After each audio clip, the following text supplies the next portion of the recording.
जी बेटा। तो अभी जो बेटा बेसिकली हमने ये 3 क्वेश्चंस मैंने लिखे हैं, आप देख सकते हैं। ये 3 क्वेश्चंस आज हमने डिस्कस करने हैं। एक है what was one unit scheme, और सेकंड है why was one unit scheme unpopular, और थर्ड हम एक मेजर क्वेश्चन है हमारा, how successful was Sikandar Mirza. बेटा आप सुन रहे हैं? Yes, sir. Yes, sir. Okay, so beta, basically we will be discussing 3 main questions today. The first question is what was one unit scheme, or what was Bogra formula? Number two, second question, which is a 7 marks question, which we discussed, and the second question is why was one unit scheme unpopular? And the third question, तीसरा question है वो बेटा 14 marks का question है जो हम discuss करेंगे, और ये क्वेश्चन है how successful was Sikandar Mirza as a ruler of Pakistan between 1955-1958। ये 14 मार्क्स का क्वेश्चन है, इसको हम डिस्कस करेंगे। नंबर 1, तो हम स्टार्ट कर रहे हैं। सबसे पहले है वन यूनिट स्कीम क्या थी। तो बेटा गौर से सुनते रहिए, जहां पे जरा सी कंफ्यूजन हो मुझे आपने बोल देना, ठीक हो गया? Okay, sir. जी बेटा। तो बेटा वन यूनिट स्कीम जो थी ये बेसिकली मोहम्मद अली बोगरा जो था ना, उसका एक फॉर्मूला था। आपको पता है कि मोहम्मद अली बोगरा मलिक गुलाम मोहम्मद जो थे उनके रेन में, उनके दौर में, जब Malik Ghulam Mohammad was the third governor general of Pakistan, और उन्होंने ख्वाजा नाजिमुद्दीन को डिसमिस किया, और डिसमिस करने के बाद मोहम्मद अली बोगरा को प्राइम मिनिस्टर बनाया। उसके बाद फिर मोहम्मद अली बोगरा जो थे ना, उन्होंने एक अपना फार्मूला पेश किया, एक पॉलिसी फार्मूला। अगर आपको थोड़ा सा मुश्किल लगे तो आप कह सकते हैं कि एक पॉलिसी पेश की उन्होंने, ठीक है, एक स्कीम प्रपोज्ड की, ठीक है, जिसको वन यूनिट स्कीम भी कहा जाता है, या बोगरा फार्मूला भी उसको कहते हैं। अच्छा, वो था क्या? वो था ये बेटा, अगर आपको ये टेबल नजर आ रहा है, तो बेसिकली उस वन यूनिट फार्मूला के अंदर उन्होंने कहा था, अगर आपको पता है कि हमारा जो वेस्ट पाकिस्तान है, इसके ऊपर, इसके अंदर 4 प्रोविंसेस थे। वो 4 प्रोविंसेस कौन से थे? नंबर 1 पंजाब, नंबर 2, मैं इसको लिखता भी जाता हूं, चले सुन ले, Punjab, number 2 Sindh, number 3 Balochistan, and number 4 NWFP, जिसको प्रेजेंट एरा में KPK या खैबर पख्तूनख्वा कहते हैं। क्लियर हो गया? ये हमारा वेस्ट Yes, sir. पाकिस्तान के अंदर 4 प्रोविंसेस थे, ठीक है। तो हुआ क्या कि मोहम्मद अली बोगरा, ये वन यूनिट जो स्कीम थी, उसने कहा कि इन 4 प्रोविंसेस को मर्ज कर दिया जाए, यूनिफाई कर दिया जाए। और इसके साथ साथ आपको पता है ये NWFP जो कि वेस्ट ऑफ पाकिस्तान की साइड पे है, बलूचिस्तान उसके बिल्कुल साउथ में है, सिंध उसके साथ ईस्ट ऑफ पाकिस्तान में है, और उसके ऊपर पंजाब है। ये तो 4 प्रोविंसेस हो गए। और उसके बाद नॉर्दर्न पार्ट के अंदर हमारे पास कुछ स्मॉल, कुछ हमारे पास प्रिंसली स्टेट्स भी थी, स्मॉल स्टेट्स आप कह सकते हैं, जैसे दिर है, और चित्राल, और सो ऑन, कुछ अदर 10 अप्रोक्सीमेटली कहा जाता है कि 10 हमारे पास यहाँ पे स्टेट्स भी थी।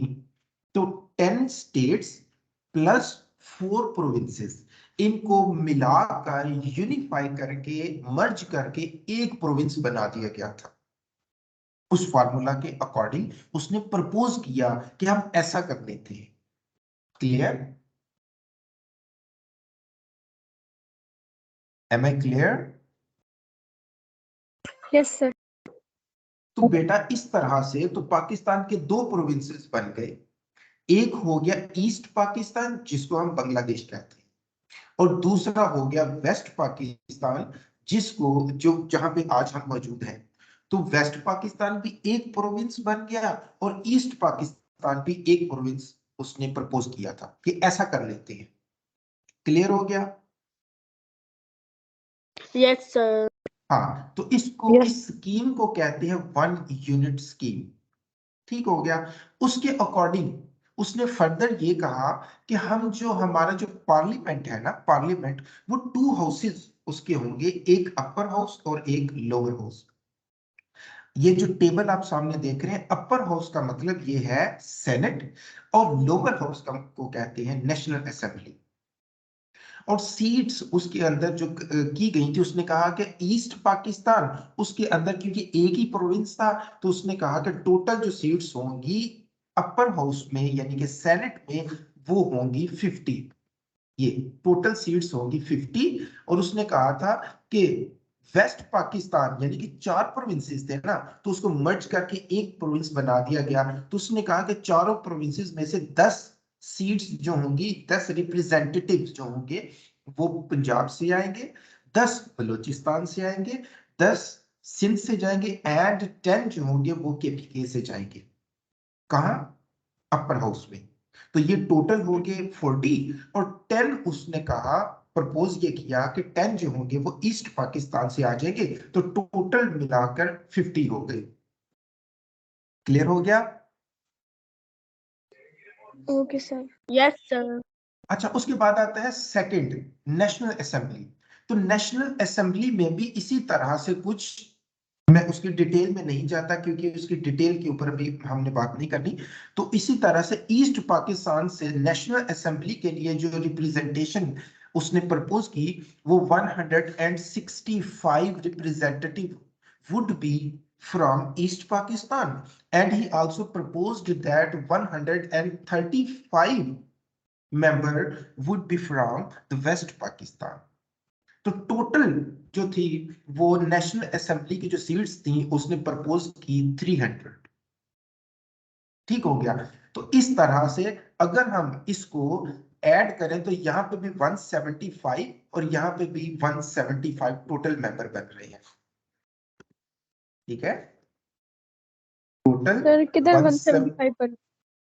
175 and 175। Am I right? Sir ये कैसे आपने? बेटा ये देखना, 10 प्लस 65, 165 प्लस 10 तो 175 हो गया। Okay okay. ठीक है ना? तो इसका मतलब ये हो गया कि वेस्ट पाकिस्तान में से भी पूरी पार्लियामेंट के अंदर इक्वल सीट्स आ जाएगी। पार्लियामेंट में टोटल आ जाएंगे इक्वल।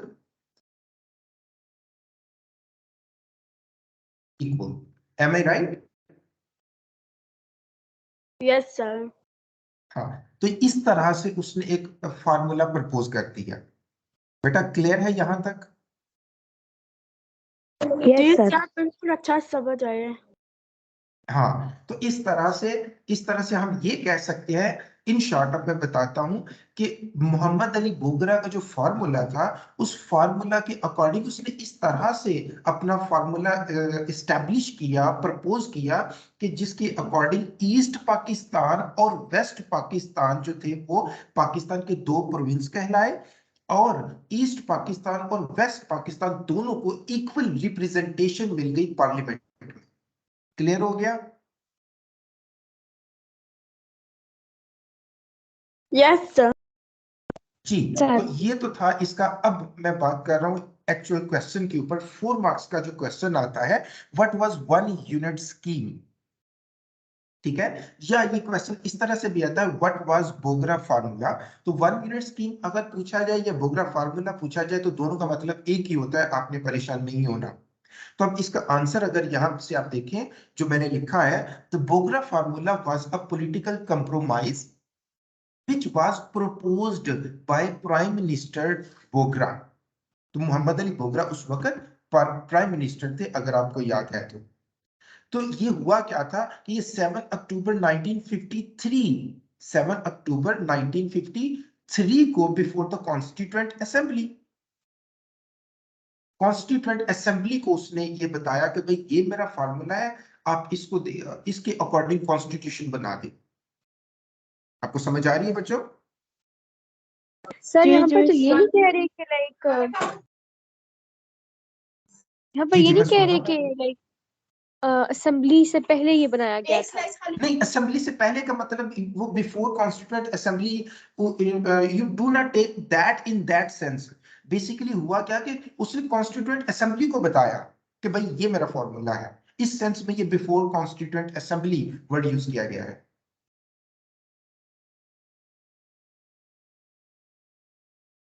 क्लियर? Okay sir. समझ आ गई ना? तो ये उस सेंस में ये वर्ड यूज यस किया कि बिफोर कॉन्स्टिट्यूएंट असेंबली। इसका मतलब ये नहीं है कि अर्लियर देन, ये नहीं है। इसका मतलब है कि उसने उसको असेंबली को बताया कि भाई ये मेरा फॉर्मूला है, आप इसको देखें और इसके अकॉर्डिंग कॉन्स्टिट्यूशन को फ्रेम कर लेते हैं। क्लियर हो ओके गया? सर। Yes sir. हाँ, फिर क्या होता है बेटा, दिस फॉर्मूला वाज प्रेजेंटेड। अब ये है कि यहाँ पे उसने प्रपोज किया है, यहाँ पे उसने प्रपोज किया है, इसको अभी अप्रूव नहीं किया गया, या इसको एक बाकायदा प्रेसिडेंट ने या बाकायदा गवर्नर जनरल ने ऑफिशियली इसको लॉन्च नहीं किया, इसको बताया नहीं कि हाँ यार ये फॉर्मूला इसके अकॉर्डिंग कुछ कर लेते हैं। तो ये बस उसने एक सॉल्यूशन बताया कि भाई ये मेरा हल, इस मेरी तरफ से एक सजेशन है, आप इसके ऊपर देखें और इसके अकॉर्डिंग हम आगे फर्दर कॉन्स्टिट्यूशन की तरफ हम फॉरवर्ड स्टेप फॉरवर्ड कर सकते हैं। ठीक हो गया? तो this formula was presented by Sikandar Mirza, by Sikandar Mirza, according to which, अब ये देखें, by Sikandar Mirza in 5 October 1955। तो प्रेजेंट कब किया गया? 1953 में। प्रपोज कब किया गया? 1953 में। और वो सिकंदर मिर्जा ने प्रेजेंट कब किया? 1955 में। क्लियर हो रही है मेरी बात? Yes sir. हाँ, इसमें कोई कंफ्यूजन नहीं होनी चाहिए। तो according to which 4 provinces and 10 princely states of Pakistan were merged, जैसे मैंने ऊपर एक्सप्लेन कर दिया, ऐसे ही हुआ था, yes sir. into one unit called West Pakistan. It is called one unit scheme. That's it. Clear हो गया बेटा? तो मेरा ख्याल में कोई यहाँ पे कंफ्यूजन नहीं होनी चाहिए, राइट? सर तो वेस्ट पाकिस्तान बनने से पहले ये क्या कहला रहा था पाकिस्तान में? सॉरी, सर अभी ये वेस्ट पाकिस्तान बना था ना बोगरा फार्मूला के अकॉर्डिंग, तो जब बोगरा फार्मूला नहीं प्रपोज होता उससे पहले हम वेस्ट पाकिस्तान को क्या कहते थे? बेटा ओवरऑल ईस्ट एंड वेस्ट यानी कि बंगाल और ये हिस्सा जो था, ये ओवरऑल पूरा का पूरा पाकिस्तान कहलाता था। और बंगाल वाला एरिया जो था वो था बंगाल ही, बट उसको ईस्ट विंग भी कहा जाता था, बिकॉज ये कहा जाता है कि पाकिस्तान जो है उसके 2 विंग है, एक ईस्ट विंग है, एक वेस्ट विंग है। तो ईस्ट विंग को बंगाल कहा जाता था, वेस्ट विंग को वेस्ट पाकिस्तान कहा जाता था। इस तरह से इसको पाकिस्तान को कहा जाता था। ठीक है? ओके तो ये फार्मूला जो था, इसके अकॉर्डिंग उसने कहा कि एक प्रोविंस बना दिया जाए, बाकी 4 प्रोविंस को मर्ज कर देते हैं हम। तो इसलिए ये कहलाएगा कि पाकिस्तान में अब एक ही प्रोविंस है, वेस्ट पाकिस्तान में एक ही प्रोविंस है, और ईस्ट पाकिस्तान में भी एक ही प्रोविंस है। चले जी, तो अब बेटा हम मूव कर रहे हैं सेकंड क्वेश्चन जो हमारे आज का था, why was one unit scheme unpopular? Clear? तो बेटा ये why was one unit scheme unpopular भी क्वेश्चन आता है, why was मोहम्मद अली बोगरा या वन यूनिट स्कीम क्रिटिसाइज्ड भी क्वेश्चन आता है, या why was मोहम्मद अली बोगरा या वन यूनिट स्कीम अपोज्ड, ये भी क्वेश्चन आता है। तो तीनों का मतलब एक ही है, 7 मार्क्स का क्वेश्चन। आपको पता है why से जो स्टार्ट हो रहा है, why से जो क्वेश्चन स्टार्ट हो रहा है वो 7 मार्क्स का क्वेश्चन होता है हिस्ट्री में। क्लियर? जी सर। जी बच्चा, रुशान क्लियर है बेटा? Yes sir. हाँ, तो बेटा ये मैंने सबसे पहले आउटलाइंस यहाँ पे लिखी हैं, 3 आउटलाइंस। आपको पता है 7 मार्क्स के क्वेश्चन में 3 पॉइंट्स आपके पास, 3 आर्ग्यूमेंट्स आपके पास होने चाहिए। ठीक है? 3 आर्ग्यूमेंट्स आपके पास होने चाहिए। कभी इसको हम कुछ यानी कि कभी इसको हम 3 पॉइंट्स भी कह सकते हैं, इसको हम आर्ग्यूमेंट्स भी कह सकते हैं। बेसिकली आर्ग्यूमेंट से आपने साबित ये करना होता है कि ये स्कीम अनपॉपुलर क्यों हुई। क्लियर? तो आपने आर्गुमेंट से एग्जामिनर को आपने बताना है आर्गुमेंट के थ्रू कि भाई ये आर्गुमेंट है, इस वजह से ये अनपॉपुलर हुई थी, ताकि जब एग्जामिनर पढ़े तो उसको समझ आ जाए कि हाँ बच्चा जो है ना आर्गुमेंट दे रहा है तो ऐसा ही था। क्लियर? तो सिर्फ आपने पॉइंट ही नहीं बताना, आपने उसको इलेबोरेट करना होता है। तो let's start. So first point जो है वो है जो मैंने अपनी तरफ से कुछ लिखे हैं वो है कि representation of east Pakistan in the parliament. ये लेवल 1 इसको आप कंसीडर कर सकते हैं, फर्स्ट स्टेटमेंट है। तो प्रॉब्लम यहाँ पे equal representation of east Pakistan. तो बेसिकली हुआ क्या था कि आपको पता है बेटा, ये ईस्ट पाकिस्तान मतलब बंगाल की बात हो रही है। क्लियर? Yes sir. अच्छा, तो अब बेटा यहाँ पे प्रॉब्लम आ गया। प्रॉब्लम ये आया कि आपको बच्चों पता है कि ईस्ट पाकिस्तान जो था वो टोटल पॉपुलेशन का 54% पॉपुलेशन सिर्फ और सिर्फ ईस्ट पाकिस्तान यानी कि बांग्लादेश में थी। इन अदर वर्ड्स आप कह सकते हैं कि ईस्ट पाकिस्तानीज वर majority, या फिर आप ये कह सकते हैं 10 million more people were living in east Pakistan. तो इन सिंपल हम कह सकते हैं कि ईस्ट पाकिस्तान में पॉपुलेशन ज्यादा थी, राइट? ईस्ट पाकिस्तान में पॉपुलेशन ज्यादा थी, और पॉपुलेशन ज्यादा थी तो वो कहते थे कि भाई जो रिप्रेजेंटेशन है वो इक्वल क्यों, हमें ज्यादा रिप्रेजेंटेशन मिलनी चाहिए। समझ आई मेरी बात की? जी सर। हाँ रुशान बेटा, आपको समझ आ रही है मेरी बात? Yes sir. हाँ, तो इस वजह से भी ऐसे ही इसकी एग्जांपल हम ऐसे ले सकते हैं कि एक तरफ 7 बच्चे 10 बच्चे एक तरफ बैठे हुए हैं क्लास के अंदर, और दूसरी क्लास के अंदर 3 बच्चे बैठे हुए हैं, और कोई खाने वाली चीज आ जाए तो इक्वली दोनों में डिस्ट्रीब्यूट कर दिया जाए, तो ये तो अनफेयर हो गया ना। ये तो अनफेयर होगा, इक्वली डिस्ट्रीब्यूट नहीं हो सकता, क्योंकि 10 वाले तो कहेंगे भाई हमें जो है वो कम मिला है, क्योंकि वहां तो 3 है, तो इसलिए हमें ऐसा करें कि हमें ज्यादा दे, 3 वालों को कम करें। तो इस तरह का आप एग्जाम्पल इसको इम्प्लीमेंट कर सकते हैं, इसको आप समझने के लिए इस तरह की कोई भी एग्जाम्पल ले सकते हैं। तो yes let's sir. Read it now. East Pakistani seriously criticized one unit scheme as they saw this as a mean of denying their majority of the representation in the National Assembly या parliament आप कह सकते हैं। आपको समझ आई मेरी बात की? Yes Although sir. East although East Pakistan had around 10 million more people than West Pakistan, but equal representation was proposed in that. Clear? Yes sir. जी, तो उसके बाद hence it was unpopular because representation in the assembly was divided equally between the two provinces, although east were majority या east Pakistan had majority. Clear? तो sense बनती है, does it make sense कि इसी वजह से ये अपोज हुआ होगा? जी सर। एग्जैक्टली।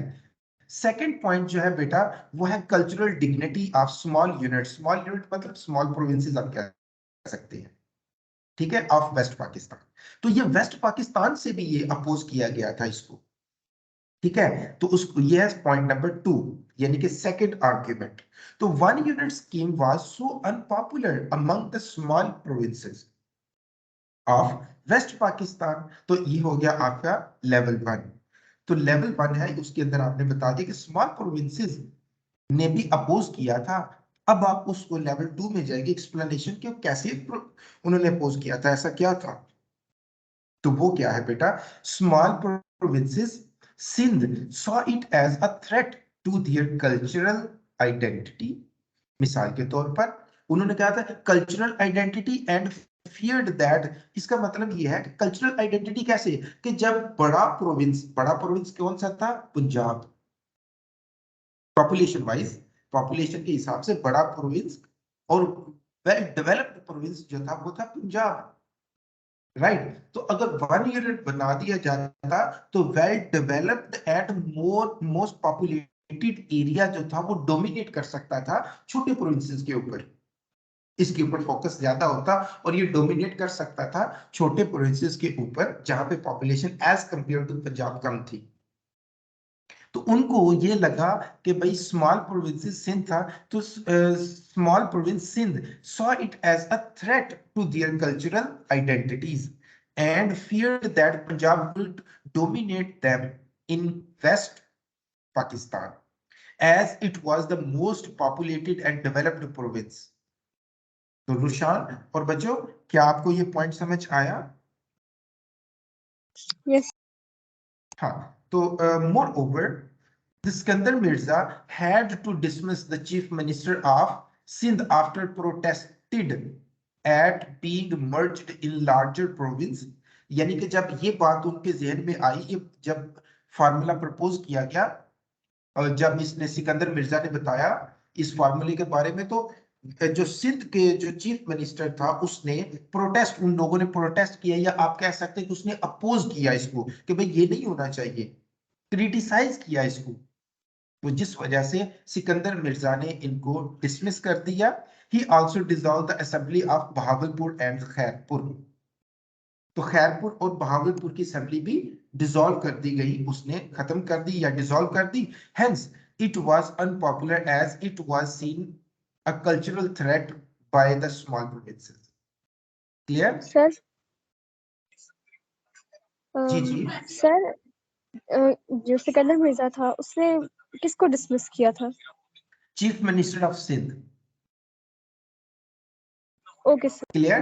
क्योंकि वो अपोज कर रहे थे, तो इसलिए चीफ मिनिस्टर ऑफ सिंध जो था उसको डिसमिस किया। चीफ मिनिस्टर, आपको पता है कि चीफ मिनिस्टर जो होता है वो head of the provincial government होता है।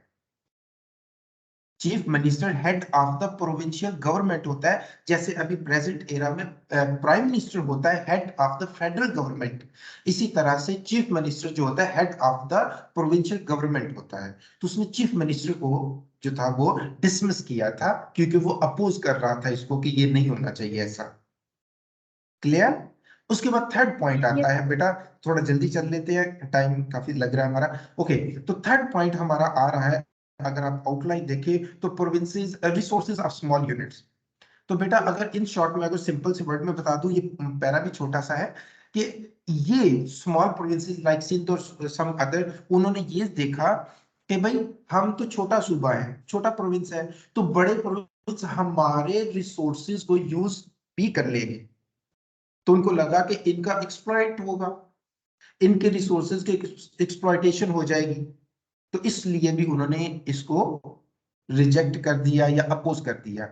It was also, now I'm going to read this para, it was also unpopular because they did not like that their resources should be used by other units, which was possible in the unified provinces of West Pakistan. Does it make sense? Yes sir. हाँ, hence आगे वही आपका linkage आ जाएगा। Clear? Hence they opposed the one unit scheme to prevent exploitation of these resources at this, as this could hinder their development. Clear?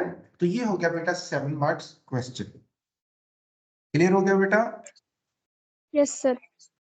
अब हम move कर रहे हैं 14 मार्क्स क्वेश्चन की तरफ। 14 मार्क्स का जो क्वेश्चन है उसकी तरफ जरा हम चलते हैं और इसके ऊपर बात करते हैं।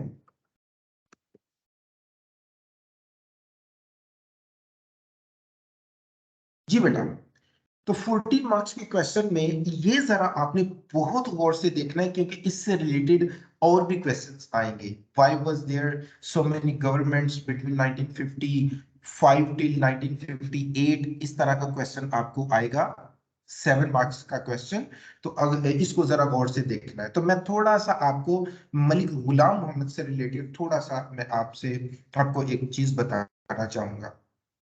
बेटा जैसे कि आपको पता है कि मलिक गुलाम मोहम्मद जब गवर्नर जनरल बनते हैं और ख्वाजा नाज़िमुद्दीन को परसुएड करते हैं कि आप प्राइम मिनिस्टर बन जाएं, फिर होता क्या है कि फिर वो ख्वाजा नाज़िमुद्दीन को डिसमिस करते हैं due to some reasons, whatever the reason, we are not going to discuss those details right now.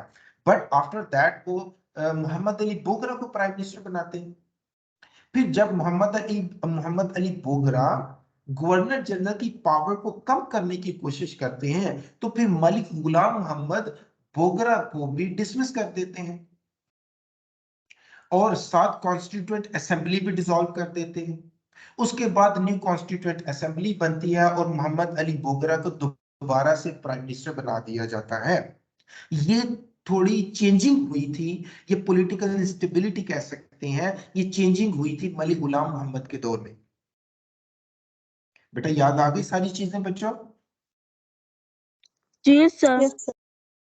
हाँ, अब उसी तरह को इन चीजों को ध्यान में रखते हुए फिर अब देखते हैं कि जब मोहम्मद गुलाम मोहम्मद मलिक गुलाम मोहम्मद ने रिजाइन किया या जब उसको डिसमिस किया गया, तो बेटा न्यू गवर्नर जनरल जो था वो था सिकंदर मिर्जा पाकिस्तान का।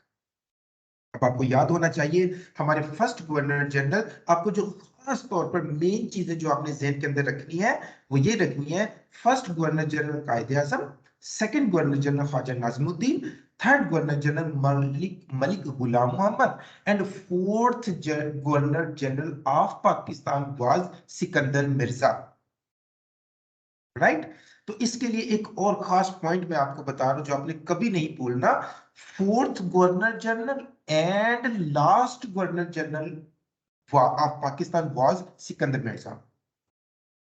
मैंने वर्ड यूज किया last governor general of Pakistan was Sikandar Mirza. यहां से आपको से कोई भी पूछ ले पाकिस्तान का लास्ट गवर्नर जनरल कौन सा था, तो आपने कह देना फटाफट सिकंदर मिर्जा था। क्लियर? अच्छा, उसके बाद क्या हुआ, लेकिन यहां तक अभी आप देखिए कि गवर्नर जनरल थे, अभी तक पाकिस्तान का कॉन्स्टिट्यूशन नहीं बना। 1955 तक पाकिस्तान का कॉन्स्टिट्यूशन नहीं बना था। क्लियर होगी बेटा?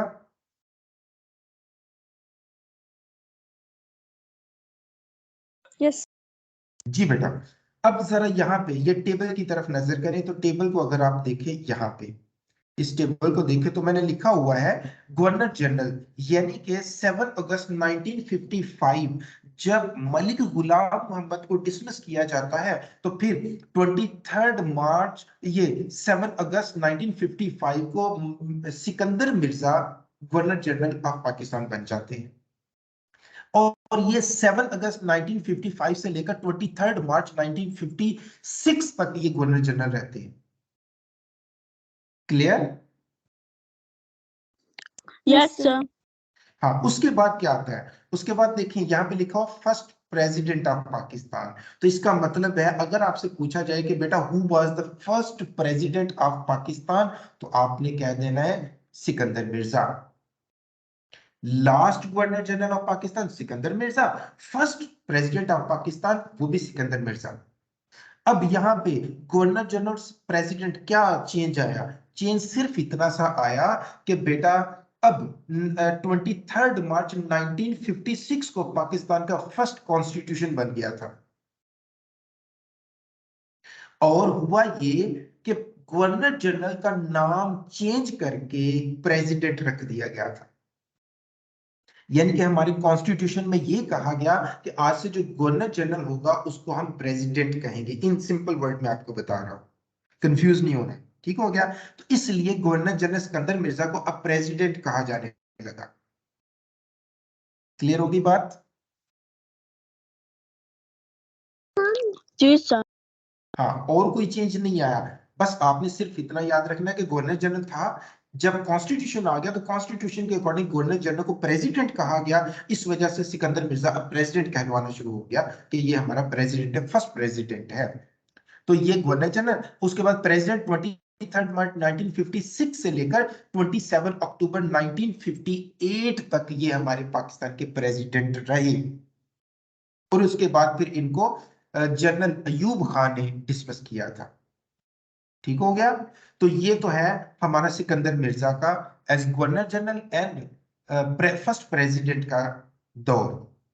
उसके बाद अगर आप देखें कि थे सिकंदर मिर्जा ही, लेकिन इनके अंडर प्राइम मिनिस्टर जो थे, आपको पता है कि गवर्नर जनरल या प्रेसिडेंट जो होता है वो हेड ऑफ द स्टेट होता है या हेड ऑफ द कंट्री होता है।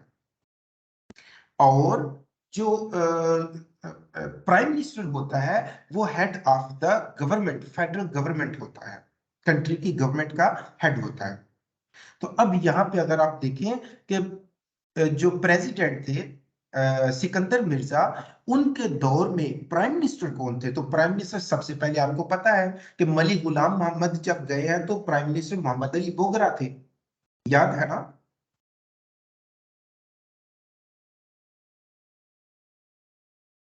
Yes, sir. जी बेटा। तो बेटा अब मैं थोड़ी जल्दी चलता हूँ, ये थोड़ी सी कंफ्यूजिंग चीजें थी, तो ये मेरे ख्याल में आपको अच्छी तरह से समझ आ गई होंगी। अब मैं थोड़ी सी जल्दी चलता हूँ ताकि आप तकरीबन 10 मिनट्स के अंदर अंदर ये क्वेश्चन कंप्लीट कर लें। तो बेटा मोहम्मद अली बोगरा, तो हुआ क्या कि 12, ये देखिए 7 अगस्त 1955 को सिकंदर मिर्जा गवर्नर जनरल बनते हैं, और इधर देखिए बेटा 12 अगस्त यानी कि कुछ ही दिनों के बाद 7, 8, 9, 10, 11, 12, 5 डेज, तो 5 डेज के बाद वो क्या करते हैं, मलिक मोहम्मद अली बोगरा को रिमूव कर देते हैं प्राइम मिनिस्टरशिप से, प्राइम मिनिस्टर ऑफिस से उनको डिसमिस कर देते हैं आते ही। और उनको डिसमिस करने के बाद क्या करते हैं, चौधरी मोहम्मद अली, चौधरी मोहम्मद अली को वो new prime minister of Pakistan elect करते हैं। ठीक हो गया। तो ये 12 अगस्त 1955 से लेकर 12 सितंबर 1956 तक चौधरी मोहम्मद अली जो है वो हमारे प्राइम मिनिस्टर बने रहते हैं।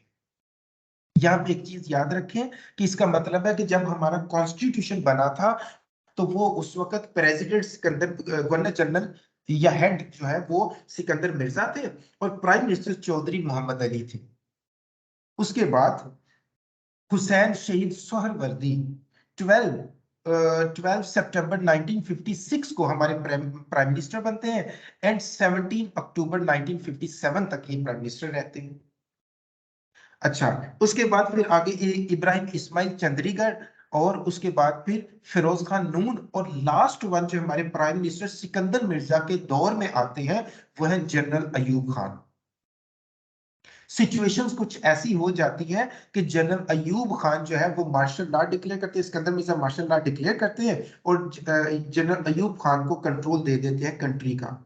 और जनरल अयूब खान जब कंट्रोल लेते हैं कंट्री का, और फिर वो खुद ही सिकंदर मिर्जा को डिसमिस कर देते हैं। क्लियर हो गया बच्चों? Yes, sir. जी सर। अब यहाँ पे हम उस डिटेल में नहीं जाएंगे कि ये इतने सारे प्राइम मिनिस्टर, अगर आप देखें 1, 2, 3, 4, 5, 6, ठीक है, इतने सारे प्राइम मिनिस्टर चेंज हो रहे हैं। क्लियर? तो मेनली जो डिस्कशन होती है वो 1, 2, 3 एंड 4 की होती है। ये तो हमारे पास प्राइम मिनिस्टर यहाँ पे आगे फिर कंटिन्यू किया। तो खैर, तो अभी हम ये देखें कि इतने सारे प्राइम मिनिस्टर सिर्फ सिकंदर मिर्जा के टाइम में चेंज हो गए। ठीक हो गया। तो यहां से इससे आपको एक क्वेश्चन हम कल मतलब नेक्स्ट सेशन में हम करेंगे कि why was there so many governments between this and that, वो टाइम पीरियड आपको बता दिया जाएगा 1955 टू 1958 तक।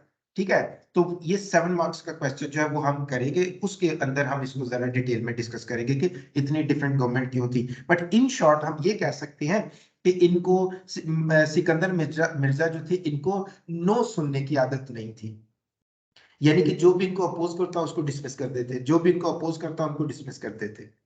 आप इन शॉर्ट ये कह सकते हैं, कोई भी इनके डिसीजन के अगेंस्ट जाता तो उसको डिसमिस कर देते। अच्छा जी, अब आ जाए, ये तो था बेटा सिकंदर मिर्जा, तो इसका मतलब है सिकंदर मिर्जा के दौर के अंदर ये चीजें हैं जो हम फर्दर देखेंगे, डिस्कस करेंगे। अब आ जाते हैं बेटा how successful was Sikandar Mirza. Clear? Yes sir. जी बेटा, तो आप पता है how successful was Sikandar Mirza, तो बेटा बेसिकली इसमें वही रेशियो अगर आपको याद हो 1:5, 2:4, 3:3, सो ऑन, राइट? तो ये रेशियो हमारी यूज की जाएगी। अगर आपने 1 सक्सेस लिखी है तो 5 फेलियर, अगर 2 सक्सेस है तो 4 फेलियर, अगर 3 सक्सेस है तो 3 फेलियर, अगर 4 सक्सेस है तो 2 फेलियर्स, राइट? Yes, sir. हाँ, इस तरह से चलेगा। तो अब देखें रुशान बेटा, आपको समझ आ रही है? जी आ रही है। हाँ, तो ये टेबल इसके ऊपर अभी बस आपने अंडरस्टैंड करना है, बाकी इसको यहीं पे छोड़ दे। अभी एक्चुअली हम आउटलाइन यहाँ से हमारा एक्चुअल क्वेश्चन आंसर जो है ना वो स्टार्ट हो रहा है सक्सेस एंड फेलियर का। तो देखिए बेटा, सिकंदर मिर्जा के दौर में 1 यूनिट स्कीम आई, राइट। अब मुझे आप खुद बता दें रुशान बेटा या जो बाकी बच्चे हैं हमारी क्लास में इस वक्त, कि बेटा 1 यूनिट स्कीम सक्सेस थी या फेलियर था? सक्सेस थी सर। नहीं, ये तो आपको नजर तो आ रही है सक्सेस थी, लेकिन ऊपर हमने क्वेश्चन में पढ़ा कि इससे बहुत ज्यादा प्रॉब्लम आई, क्रिटिसिज्म आया बहुत ज्यादा, तो ये फेलियर हुआ या सक्सेस हुआ? Sir failure. फेलियर हुआ। अच्छा, तो बेटा इसलिए इसलिए इसलिए बेटा इसको फेलियर में भी लिखा जा सकता है और सक्सेसेस में भी लिखा जा सकता है। जैसे हमने पहले क्वेश्चन किए थे 14 मार्क्स के, तो उसमें मैंने बताया था कि बेटा कुछ पॉइंट्स ऐसे होते हैं कि वो बच्चे के आर्गुमेंट पे डिपेंड करता है कि वो उसको सक्सेस लिखता है या फेलियर लिखता है। क्लियर हो गया? जी सर।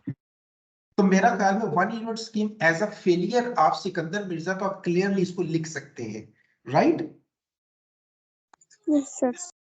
लेकिन लेट्स सी कि सक्सेस ये कैसे है। तो फर्स्ट पॉइंट देखिए जरा, he introduced 1 unit scheme in which 4 provinces of Pakistan and, क्योंकि ये सिकंदर मिर्जा के टाइम में हुआ ना, तो he introduced 1 unit scheme in which 4 provinces of Pakistan and 10 princely states were unified together to make a single province known as West Pakistan.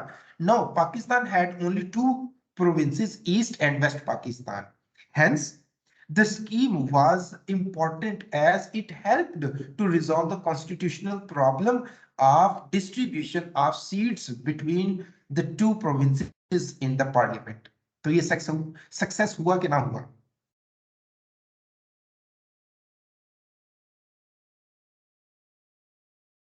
जी बच्चों बताएं, ये सक्सेस हुआ कि ना हुआ? एक प्रॉपर एक प्लान दे दिया गया कि इससे जो सीट्स थी वो इक्वली डिस्ट्रीब्यूट की जानी थी, तो एक सॉल्यूशन दे दिया गया प्रॉब्लम का। सक्सेस हो गई ना।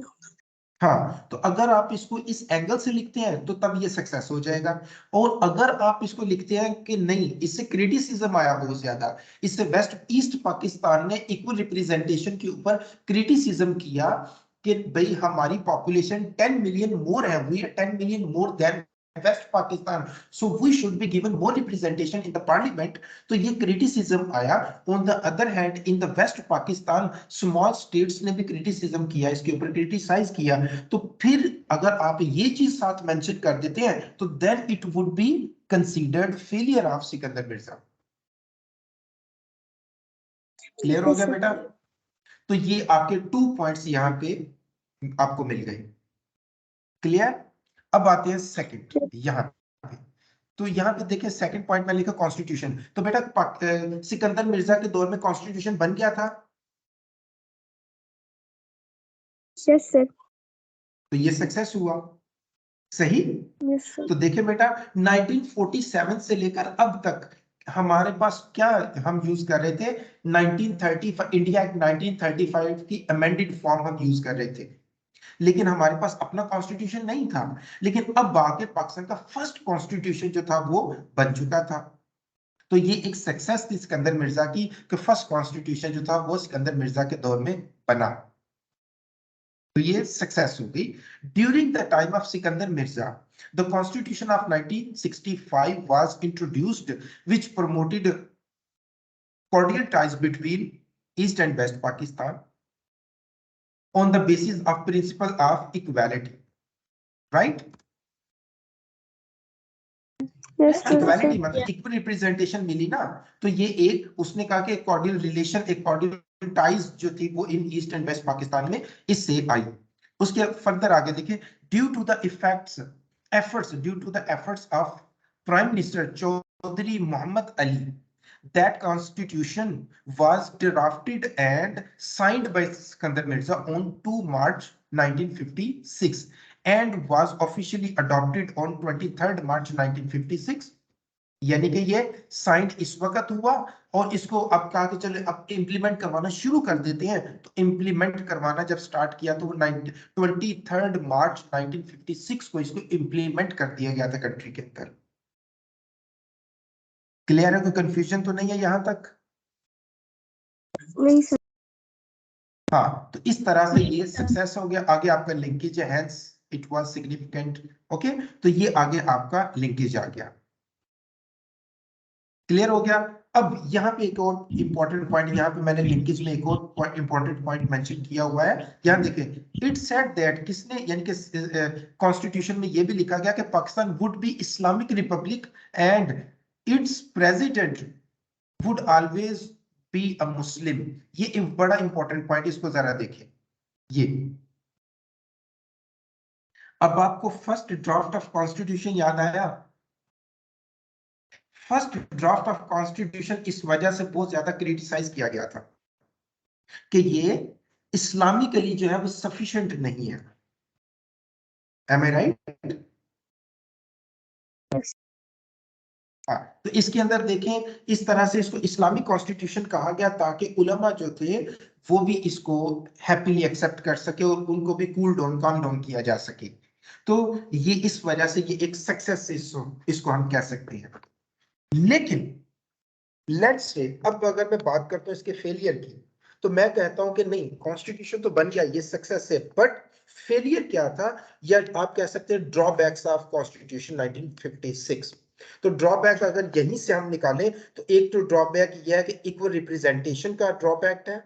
अगर आप इसको फेलियर लिखना चाहते हैं तो 19 इसके ऊपर इक्वल रिप्रेजेंटेशन जो थी उसके ऊपर बहुत ज्यादा क्रिटिसिज्म आया। नंबर 2, सेकंड ड्रॉबैक इसका ये आ गया, ये सेकंड ड्रॉबैक, यही पॉइंट सेकंड ड्रॉबैक भी है, क्योंकि इससे मुसलमान तो खुश हो गए क्योंकि इस्लामिक आइडियोलॉजी के ऊपर पाकिस्तान बना और कॉन्स्टिट्यूशन भी इस्लामिक था। लेकिन इससे जो नॉन मुस्लिम थे, यानी कि माइनॉरिटीज कह सकते हैं, उनको बड़ा मसला आया कि ये तो सिर्फ और सिर्फ इस्लाम से रिलेटेड है, हमारे लिए कुछ भी नहीं है यहाँ पे। तो नॉन मुस्लिम जो थे उन्होंने इसके ऊपर क्रिटिसाइज किया, तो ये फेलियर हो गया। क्लियर हुई मेरी बात? Yes, sir. बेटा कोई कंफ्यूजन है तो बताएं मुझे अभी। नहीं सर, समझ आ गया। क्लियर। उसके बाद बेटा नेक्स्ट पॉइंट में मैं जा रहा हूं, तो यह है लैंग्वेज। ऊपर आउटलाइन में मैंने लिखा हुआ है लैंग्वेज इशू। तो अब लैंग्वेज क्या था कि आपको पता है कि ड्राफ्ट जो फर्स्ट ड्राफ्ट ऑफ कॉन्स्टिट्यूशन था, और कायदे आज़म ने भी पहले से कह रखा था कि हम उर्दू को ऑफिशियल लैंग्वेज बनाएंगे।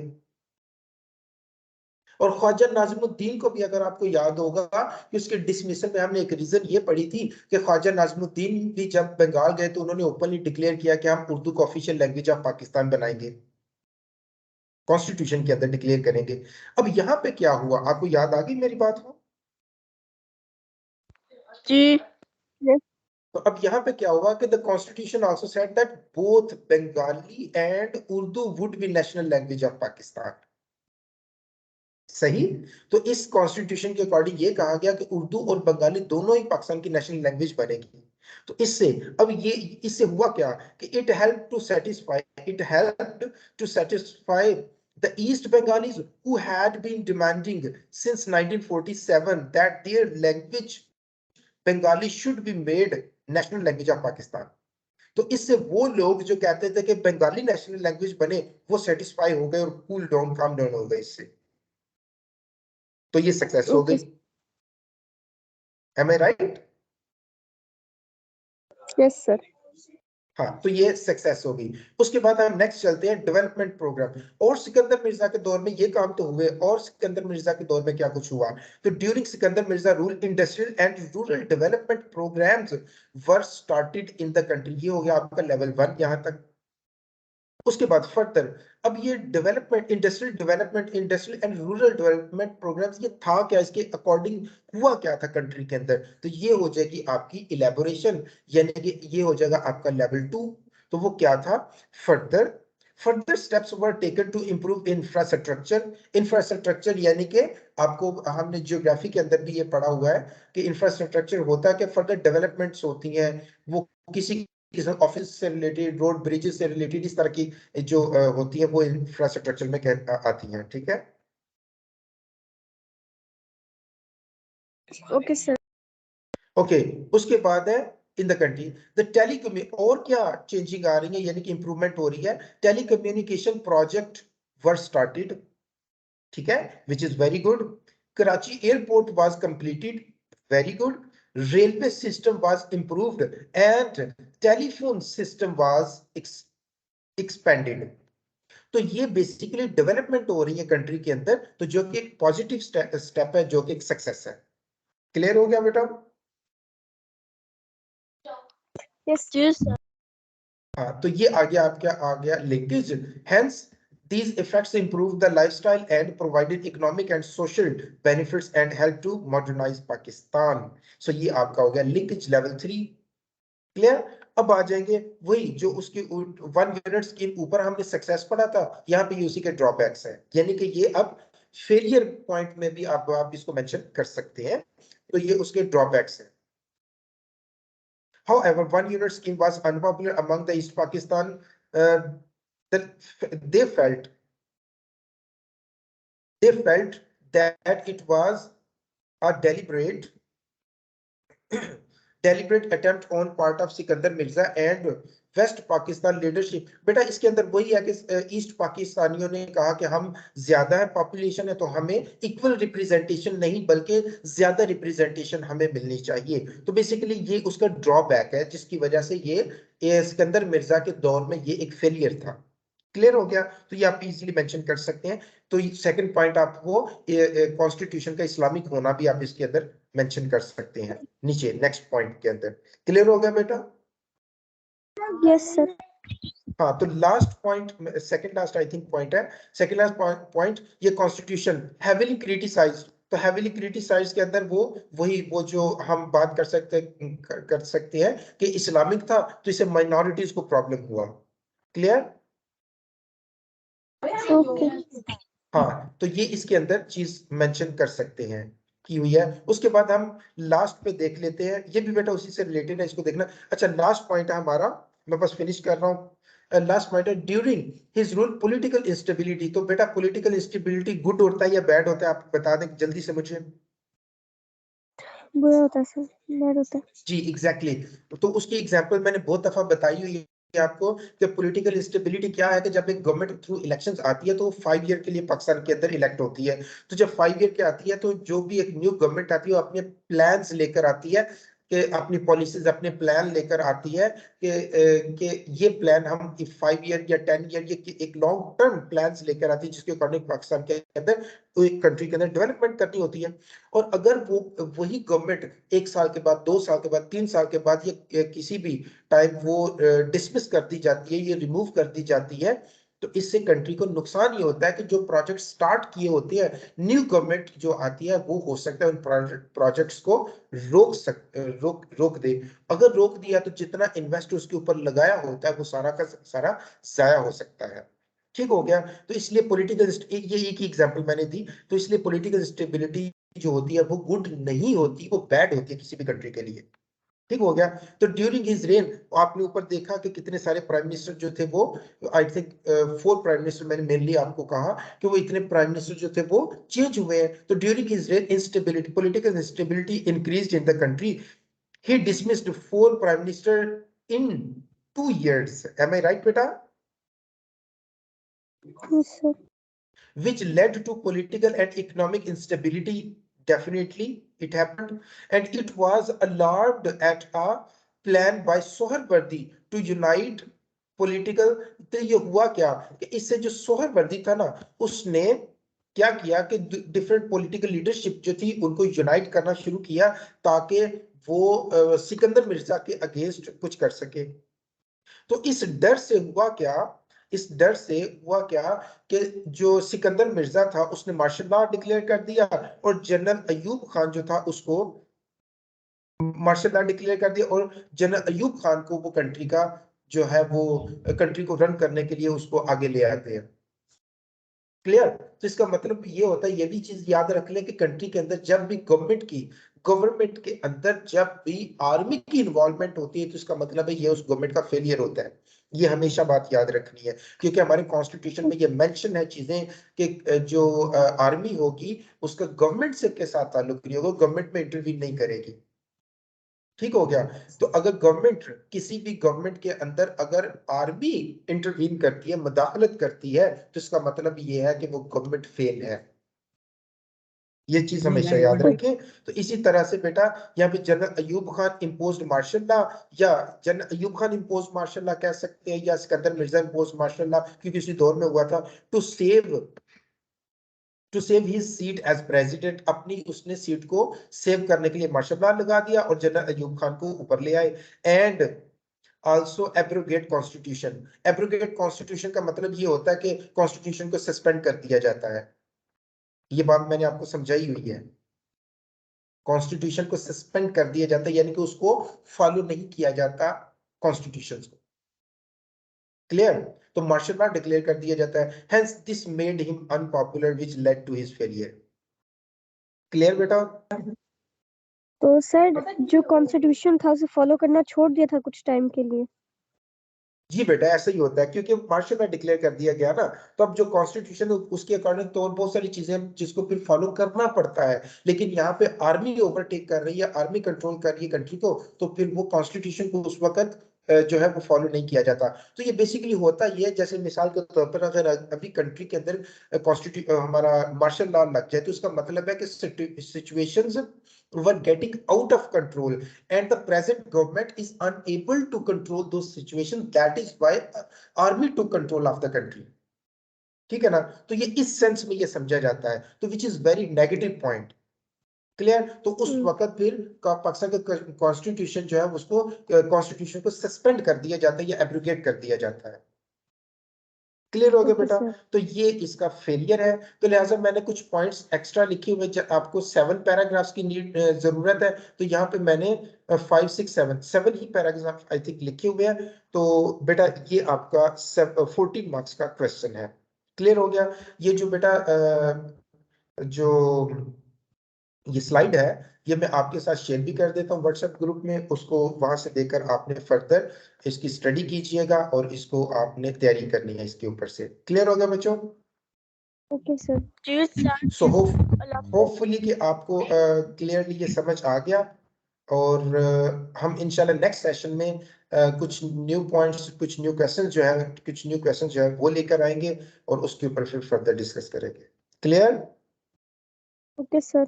यस ओके बेटा, thank you so much. Stay blessed, God bless you all. Okay, Allah Hafiz, sir. Okay, अल्लाह हाफिज, टेक केयर, अल्लाह हाफिज बच्चों।